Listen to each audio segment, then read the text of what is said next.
ஸ்ரீ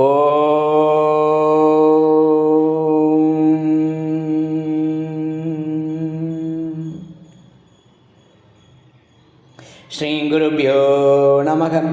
பகவான் ஸ்ரீ விஸ்வநாதர் அவருடைய ஸ்ரீமத் விஸ்வோபனிஷதம் பாகம் 3 பக்கம் 38 போதனை எண் 169. சாஸ்திரம் கேட்டும் பிறருக்கு சொல்லியும் ருசித்து வாழ்வது மிக நன்று.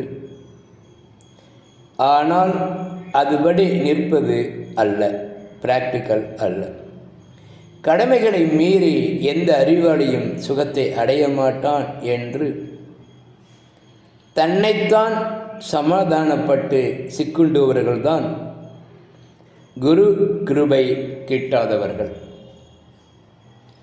கடமை என்பது அகங்காரிக்கு, நான் அகங்காரி அல்ல, போக்தாவாகிய அகங்காரிக்கு சாட்சியே என்று பிரித்து காட்டி தந்த பிறகு எச்செயலும் ஆத்மாவல்லாத ஏதோ ஒன்றில் காணப்படுபவை என்று கண்டு சாட்சியாகி கேவலாத்மாவாகி துக்கமற்று வாழ்ந்து வருவர்.